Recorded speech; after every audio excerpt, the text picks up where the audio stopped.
Hello and welcome to the Womxn Show. I'm Lanina Rasool, and today we are in studio with the South African Faith and Family Institute, also known as SAFFI, who work at the intersection of faith and gender-based violence. In today's episode, we will be discussing a campaign launched by SAFFI called Men Affirming Dignity, which seeks to challenge the stereotypes of men as violent and immoral, and also seeks to showcase the stories of non-violent men who affirm dignity. After the break, we will be in conversation with Elizabeth Horn-Peterson, who is the director of SAFFI, as well as one of the participants from the exhibition. But before that, we're going to look at a short video from the exhibition itself. Let's have a look.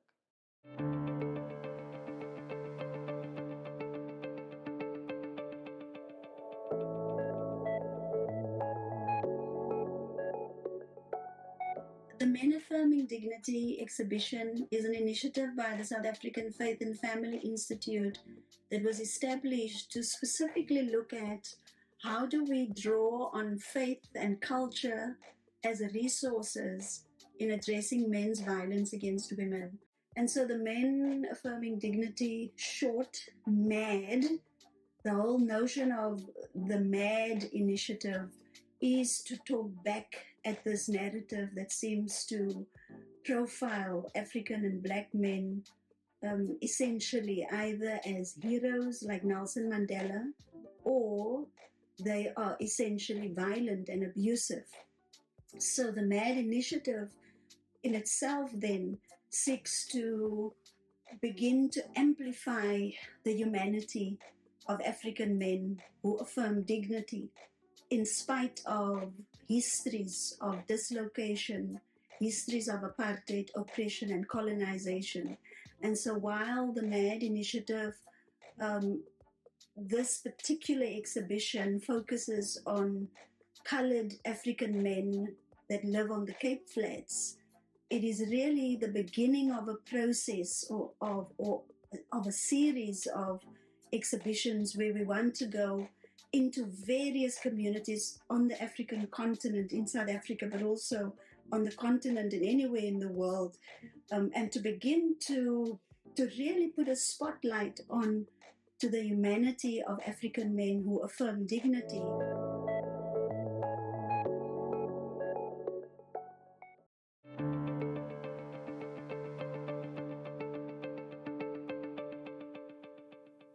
That was a short video from the exhibition called Men Affirming Dignity by the South African Faith and Family Institute.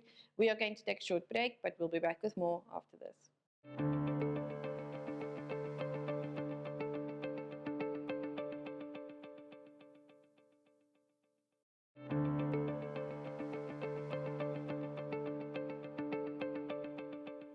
Welcome back. You're still watching The Womxn Show, and we are in studio today with the South African Faith and Family Institute, who work on the intersections between faith and violence. And today we are speaking about their amazing campaign called Men Affirming Dignity, which seeks to challenge the stereotype of all Black men as violent and immoral and speak to dignity instead. And joining us here to tell us more about it is Elizabeth Horn-Peterson, who is the director of SAFFI, and also Quentin Trapitze, who is one of the men who are featured in the MAD campaign. We call it MAD, Men Affirming Dignity. Elizabeth, Quentin, welcome, and thank you for joining us. Thank you so much for having us. So Elizabeth, I want to start by just getting an introduction to what is the South African Faith and Family Institute, and why was it founded? So thank you again for the opportunity to be here. SAFFI was founded really to address the faith dimensions and the root causes of gender-based violence.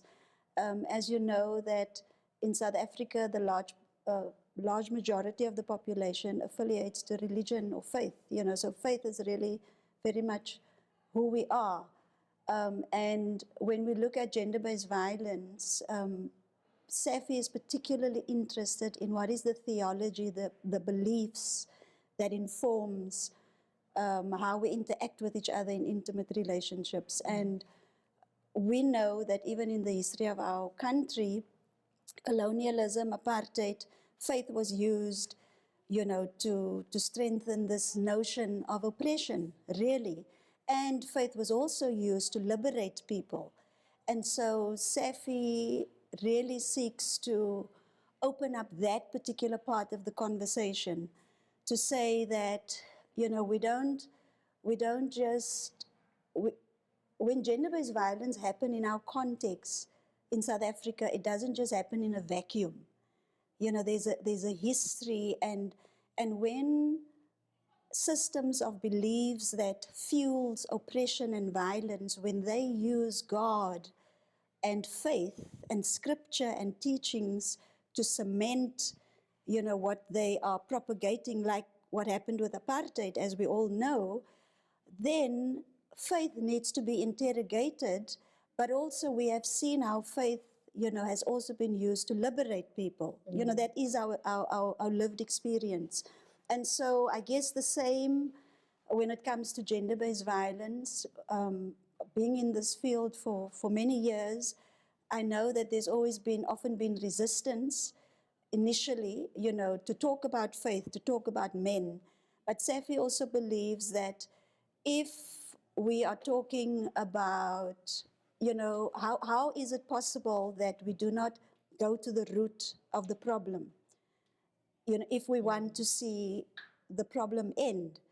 And so while faith in many fields, even in many feminist, you know, understandings, faith is often sort of highlighted more as a problem, and culture is also mostly highlighted as a problem. SAFFI is basically saying that while faith, yes, could be at the root of the problem and is recognized as the curse, it is at the same time the cure.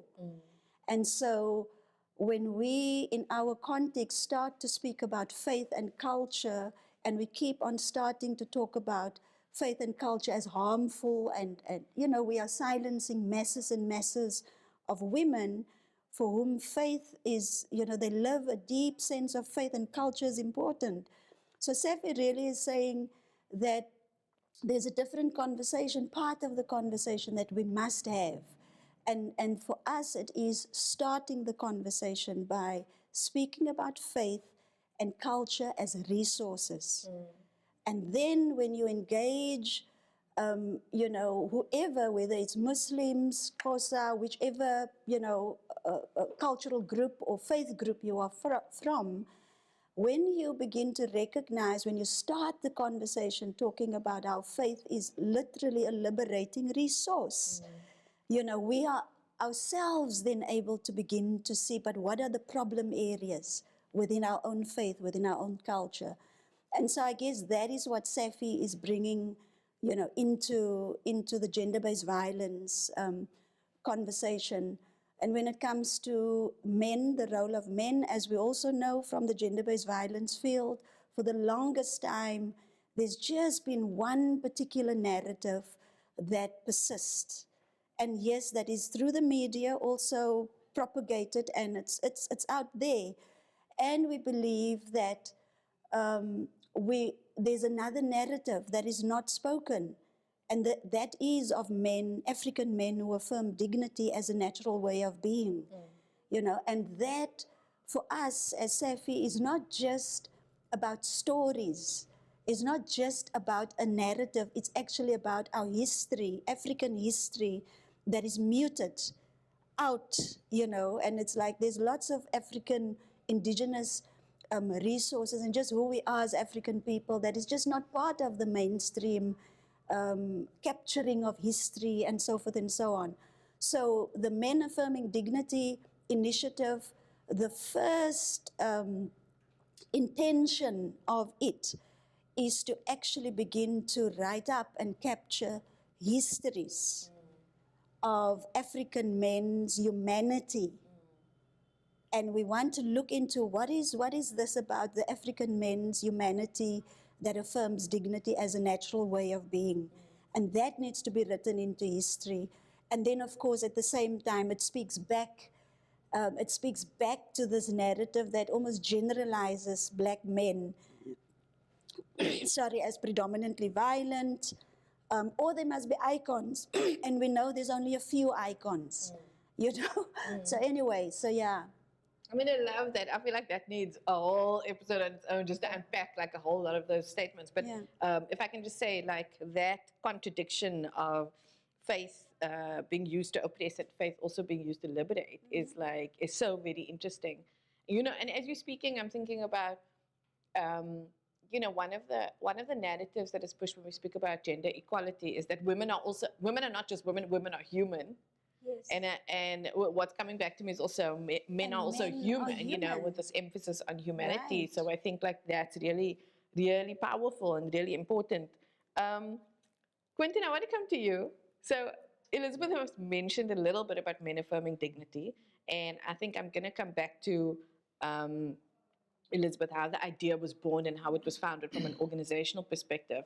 But Quentin, you were one of the participants of the project. I'm assuming that you had input into what the project was, in terms of how you were briefed, you know, what the aims of the project is, and also sort of being a participant of it, being a man, affirming dignity and telling your story. What is the project about from your perspective? Good day to all the viewers. Well, when we were approached and the MAD project was launched, the focus was already for men to tell their stories or their side of the story, and not all men are violent, or all men have a narrative of being destructive. And so looking at, rather than just having the female's perspective and seeing the plight of females, but it's how men can share with one another stories and the narrative of, listen, we can be better, that we can control ourselves and we can rise above our shortcomings. And in most cases, when men hear about gender-based violence, they also um, don't actually know the reasons why.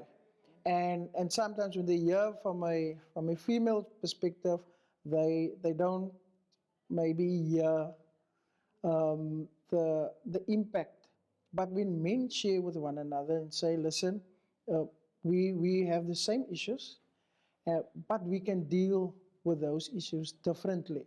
And we can overcome our shortcomings.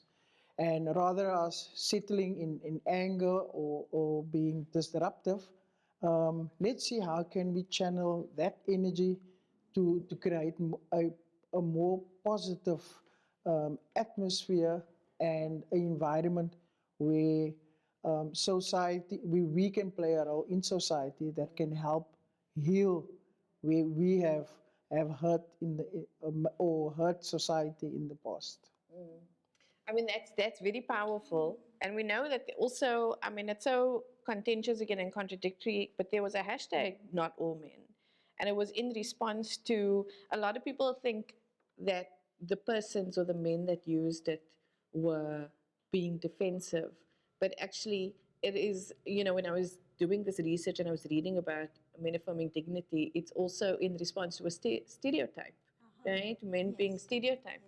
Quentin, you say interesting things. I want to ask, very interesting, yes.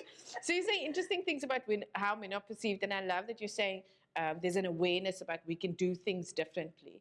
But also, you know, when I've done quite a lot of research. Violence is almost woven into the boy child's life. We know this, particularly men of color, particularly in marginalized communities. From sometimes it's in the home. I've spoken already. There was domestic violence in my home through my father, but then also there's a pattern that we have unearthed. He experienced within his relationship with his father. I mean, they are in school where boys will get harsher hidings, if we want to call it, you know, with a cane, whereas girls would get on their hand. We look at the communities and we look at gangsterism. And so I wanted to ask you about, you know, the narratives that are put to us about not just that men are violent, but that they are exposed to more violence, like how that showed up. Like what is the relationship to violence, would you say, as a male of color? Like how would you characterize your relationship with violence as you were growing up? And did you feel pressure to lean towards violence because of the violence that you had experienced or seen? Well, just to give you a little bit a snippet of my background, at my father's funeral, I actually realized that the first time I actually were conscious that I have a father is when we went to go and visit him at Brandvlei prison. And as a child, we were not allowed to go in, but my mother took us there. And when our relationship with my father developed, and as he returned and had many spells where he had gone into jail for various things. But my mother played that kind of role that she would not hide things away from us, but also expose the social ills. It was almost like my first teacher was my mother. She could then bring across that my father made mistakes, and that's why he's in prison.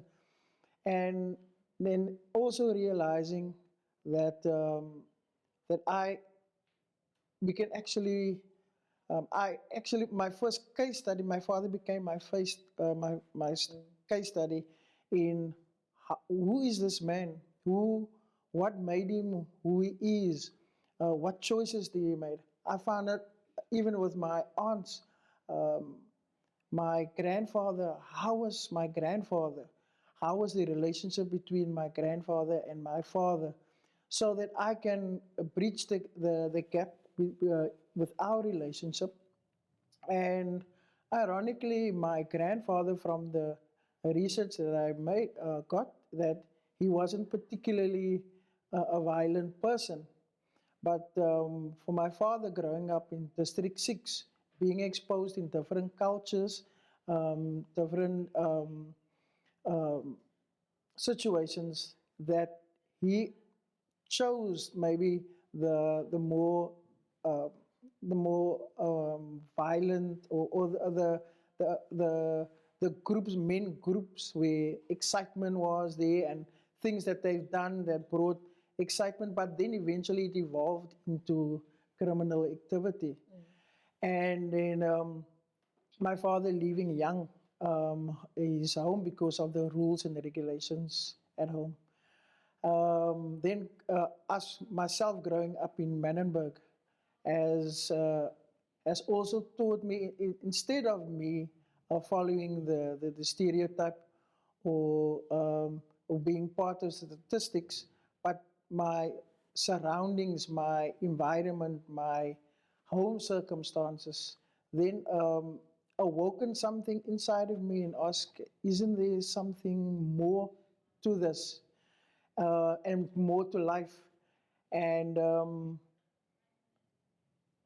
part of the healing, and also the journey of understanding my journey or introduction into faith, from a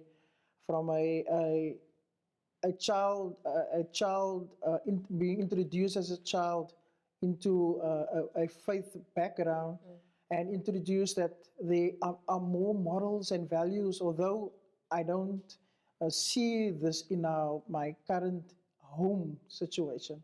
But these stories and these teachings can help eradicate or answer some of the things that as a young person and as a young man don't understand what we are going through. And so growing up, it was we were three brothers, including myself, and none of us chose to be a statistic. None of us chose the route of gangsterism, or to be part of something. I think our situation at home, instead of us perpetuating the same cycle, we wanted to break that cycle. And it was a silent thing. It wasn't, it wasn't announced. It wasn't a pact between us. I think it was just that silent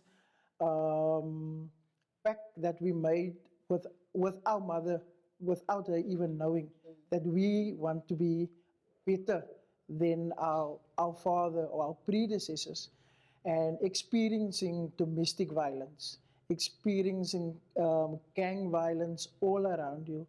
And the to be different, it costs you something. It costs you control, discipline. The My mother didn't allow most what other children were allowed to, without being too over strict. Um, as parents growing up, as my mother had to play a mother and a father role in most of our lives.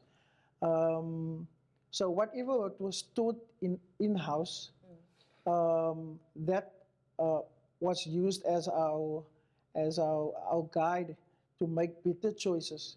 So as parents, you always want to teach your children when they are faced with difficulties or making choices for themselves, that they make good choices. I don't say the best choices, but choices that will um, get them out of trouble or keep them away from trouble, and make choices that will uh, make them improve their lives and give them a better future.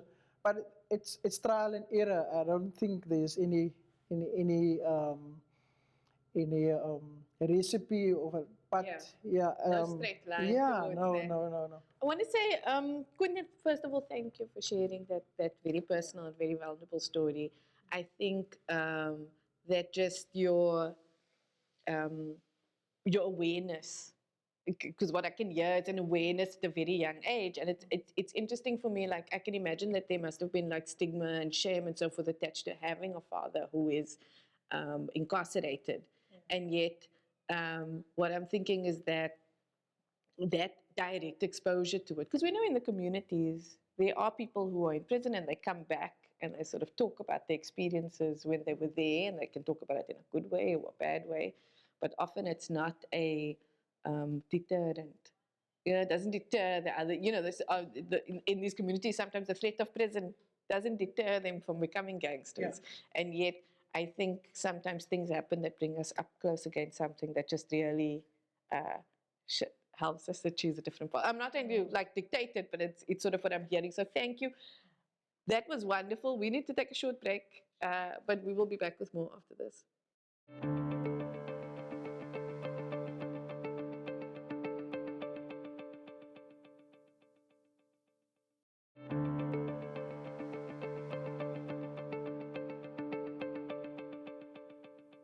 Welcome back. You're still watching The Womxn Show, and we are in studio with the South African Faith and Family Institute, also known as SAFFI, and SAFFI works with the intersection between faith and gender-based violence, and we are speaking about the exhibition Men Affirming Dignity, also called MAD, and with us still in studio is Elizabeth Horn-Peterson, who is the director of SAFFI, the organization that launched Men Affirming Dignity, and also Quentin Rapitse, who is a participant in the exhibition, who has told his story. And before the break, Quentin, you were telling us a bit about your history and a bit about sort of your relationships and awareness that formed around violence and around the path that you have chosen in life.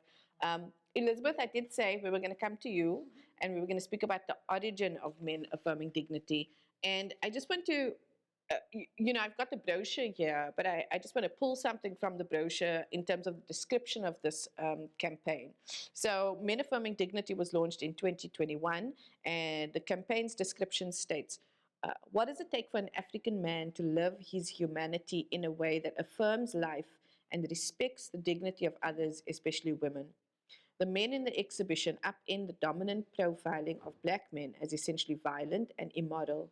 And in reference to you directly, Elizabeth, it says, Elizabeth believed that contrary to popularized portrayals of black men as violent, much was not being said about non-violent black men.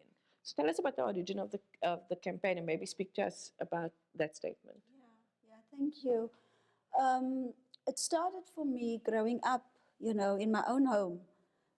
And I've never seen my dad use violence. I've seen how he was treated, how during apartheid, but also even just in faith communities, his humanity was constantly, or he was always often being treated with disdain, like many black people, most of all of us, black people in South Africa.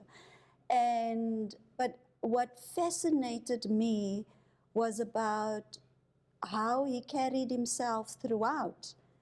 I think in the feminist movement, we sometimes we make reference to or caution the use of the oppressor's tools, right? And I think I was struck by how my dad did not use the oppressor's tools to deal with the oppressor. He was very consistent in terms of landing and doing his life from a place of respect and dignity and a reverence for life, for human life. And I guess I've always thought there must be many more African men like him. These men, like my dad, did not necessarily want to be seen because they don't live their lives wanting to be recognized and given awards. That is what it means to be human. In African understanding, to be human is to be respectful of the essence of human life. We take our lives seriously. We don't just treat each other with disregard, And I think the notion of Ubuntu, we talk about cultivating Ubuntu, that is what we know to be true. And so I think I've seen my dad throughout his life, in spite of how he was treated in various contexts, he had retained his humanity. And so that, often even, when people ask, why am I doing this work, gender-based violence work? It's because I've experienced life that even though there's all this outward pressure and challenge of apartheid oppression and dehumanization, human beings who actually are rooted or choose to be rooted in the wholeness of what it means to be human, we have the capacity, we have the agency to be able to remain true to our humanity, and we can deal with conflict and whatever is going on around us. And so I've seen my mother and father live the way they lived their lives with all of us 9 children, going through all whatever experiences and even how they were treated with disdain. But for them it was like, we're not even going to get into the game of trying to convince anybody, that we don't see ourselves as poor, we don't see ourselves, we don't want to convince you that we are here, we are present, we are human beings. They just lived their lives respectfully, in union with one another, each one living their own lives, but then creating this extraordinary way of being family. So for me, it is that it's all connected. In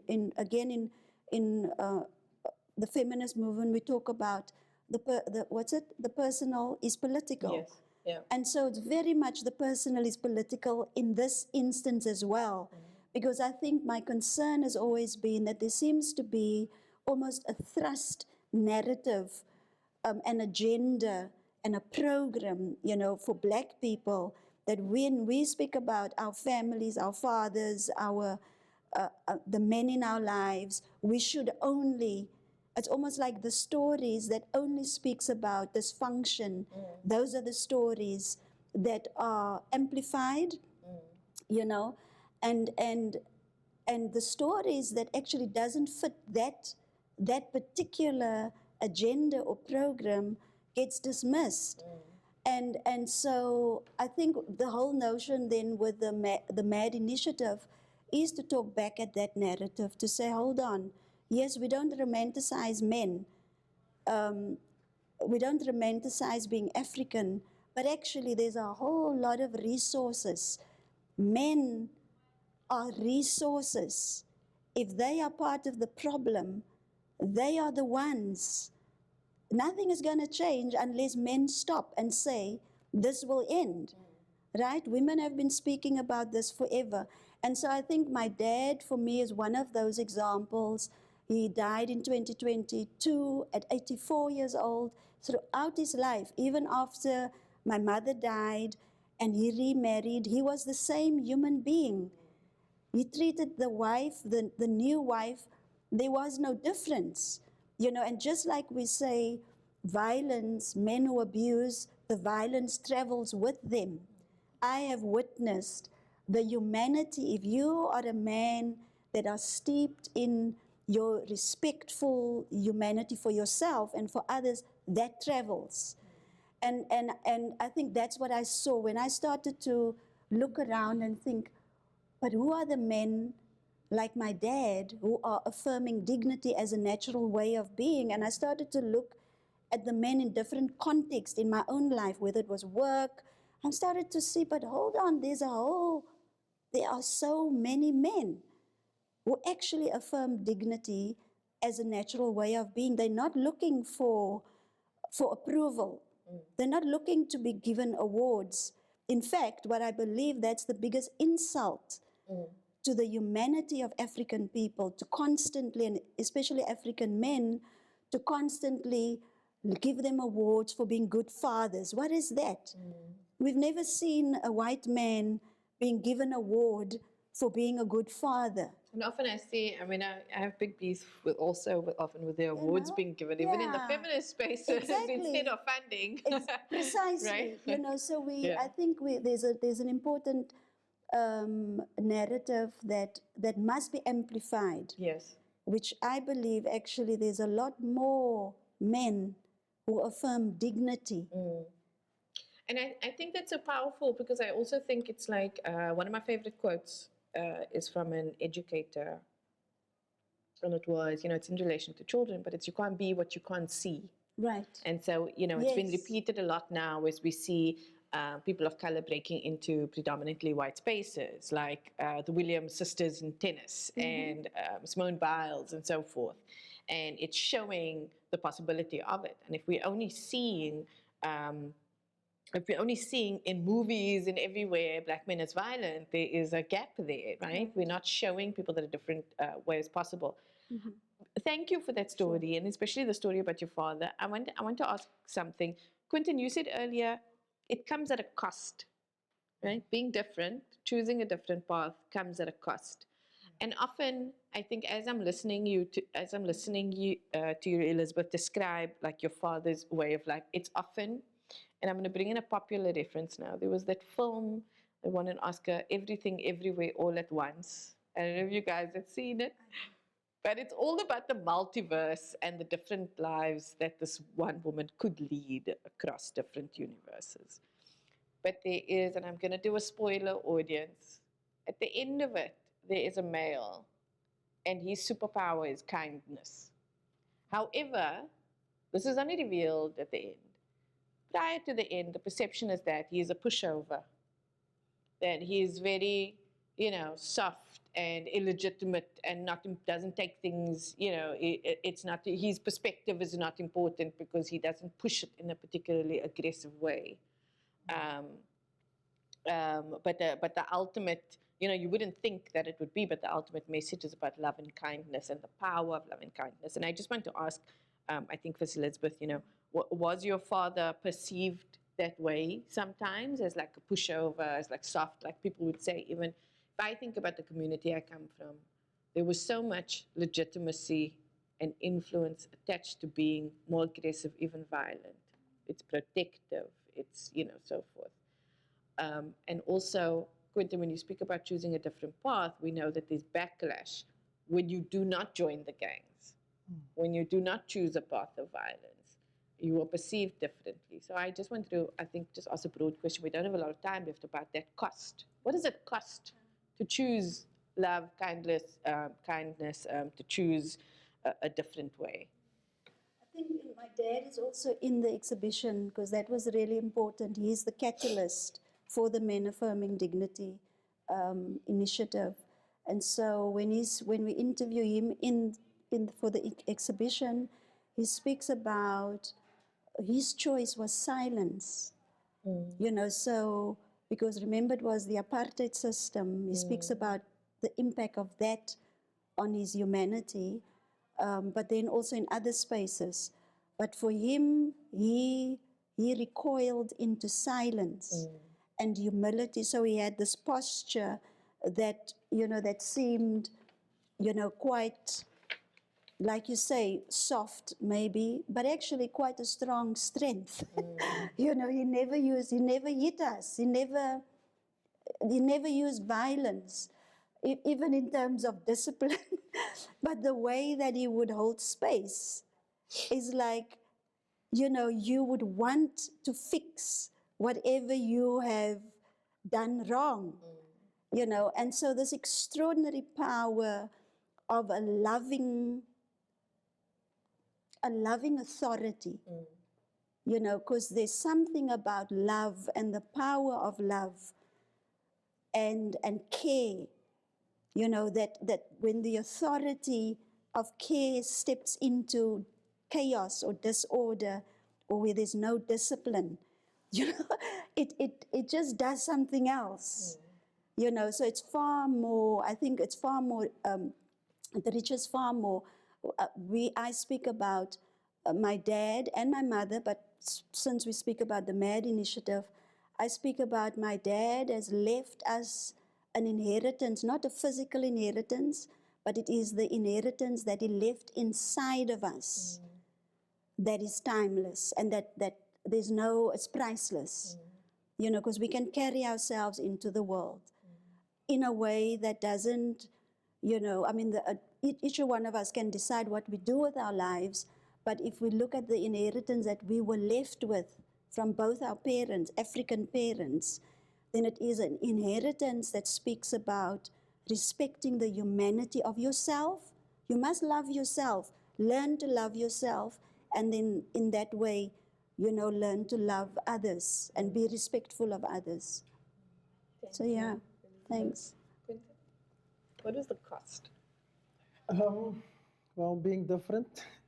I think it's about, for me personally, it's creating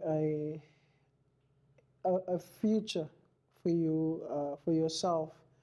I always made this analogy even early in my childhood. I think I was standard one for those people who understand that. In my schooling, and because of domestic violence being rife in my home, then I would say to my peers, listen, when I grow up one day, I'm not going to abuse substance, alcohol or drugs.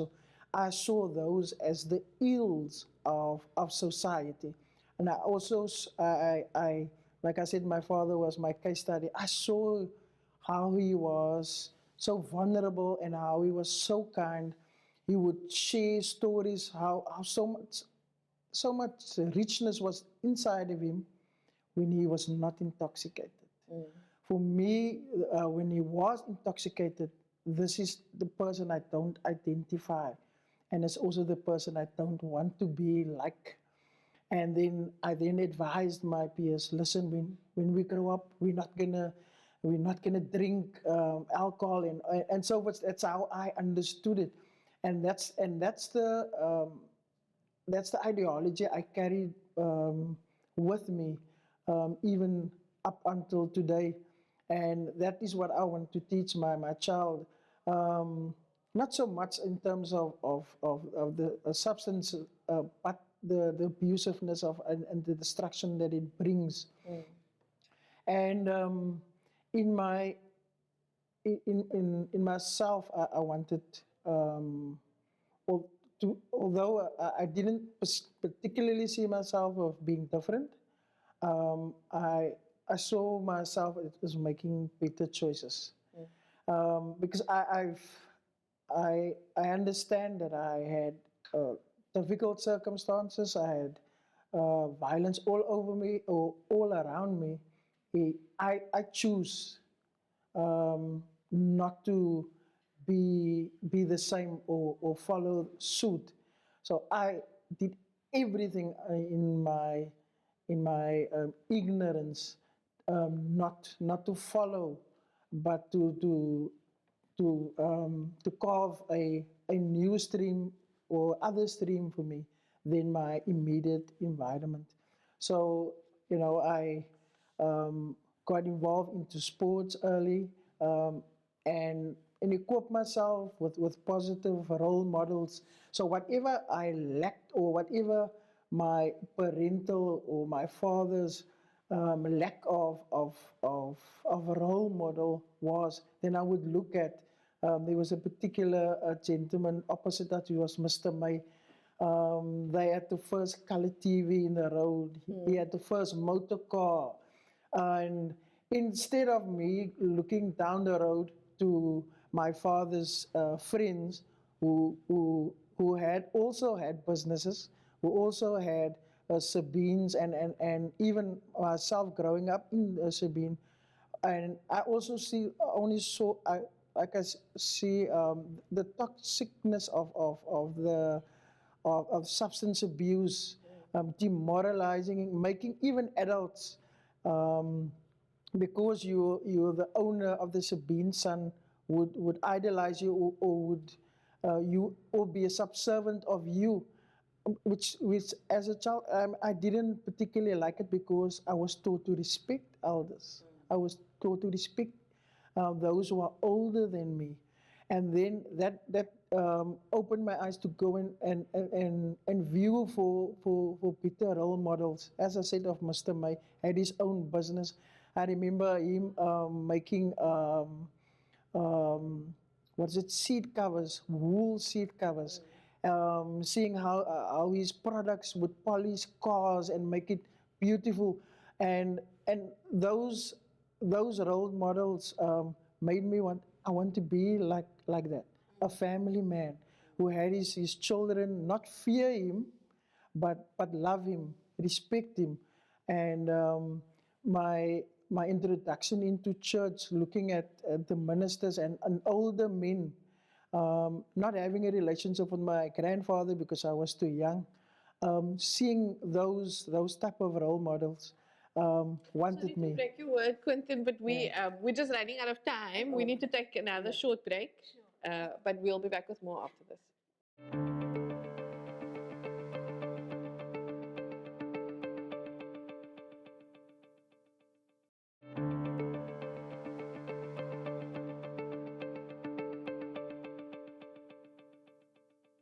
Welcome back. You're still watching The Womxn Show, and we've been in studio with the South African Faith and Family Institute, and we've been speaking about the intersections between faith and gender-based violence, but also, or more specifically, about a campaign that was launched in 2021 that is still going, called Men Affirming Dignity, also called MAD. And still with us in studio is Elizabeth Horn-Peterson, who is the director of SAFFI, and also Quentin Dapitse, who is one of the participants in the exhibition. A man affirming dignity, who through the exhibition tells his story. And Quentin, thank you. You've been telling us quite a bit about your story. I want to ask, we have like the last few minutes left. So Quentin, I want to start with you, because I just want to ask, as last words out to the audience, I know, Elizabeth, we're going to come to you about how to access the exhibition, how people can go and view it and go listen to Quentin's story and the other men's stories who are featured. But for this show here today, what would you say? I mean, I guess just last words, to those out watching. And it's not just to men out there watching, to communities out there watching. What is a message around men affirming dignity that you would give?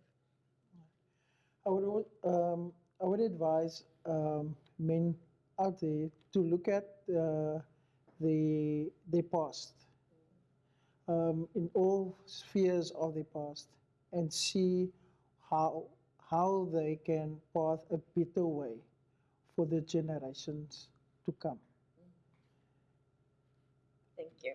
Thank you. I mean, I think that's lovely.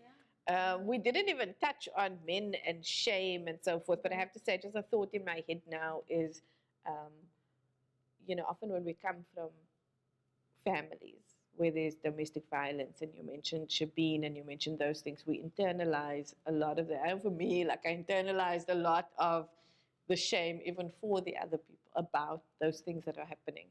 And so I love the way you were able to, before the break, tell us about how you were able to, I'm not saying you didn't feel anything of that, but also find external role models and be able to like look other places legitimacy for to see a different path. So thank you again for sharing that story. And Elizabeth, This exhibition is running at the Ezekiel Museum.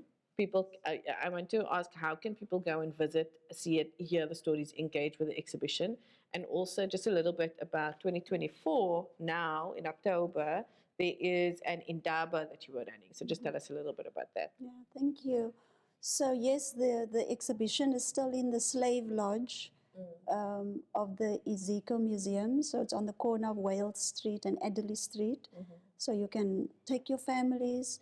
And I think the thing that really struck many of the groups of people that we took there, this is the first exhibition that focuses on colored African men from the Cape Flats who affirm dignity. And so, you know, that in itself has such a powerful point of reference in terms of hope. So please do take your families, do take your groups, men's groups, whatever. The exhibition is still there. This year, next week, we will be launching and we had to decide what are we calling it. And is it a festival, is it a symposium, is it a conference? And we decided the right word to use, you know, or to frame what we are doing is an Indaba. So the word Indaba, so basically next week from the 21st to the 24th, we will be engaged in what we call the Men Affirming Dignity Indaba. And for those of you who know that the word Indaba comes from the Xhosa and Zulu languages, that really speaks about this is an important conversation to have about something really important, you know, and so we're bringing the right people, some people together from various sectors, government, community, people from the gender-based violence sector, because SAFFI is also interested in how are we expanding safety for women, you know, who are vulnerable, families who are vulnerable to gender-based violence. And at the same time, we are saying it is upon us to begin to write up more of our histories that is non-violent, you know. And so the exhibition is still there. Also, people can follow us on our Facebook page, which is South African Faith and Family Institute. We will also be launching the Men Affirming Dignity app. So the idea is to digitize the exhibition so that it does become available. So yes, so people must just keep following us on Facebook, where we will be able to put up some more information about when the app will be live. We trust that the app will be live next week by the end of the Indaba. Yeah. But yes. Thank you very much. And just quickly, Elizabeth, just to get a sense of the exhibition is a collection of stories.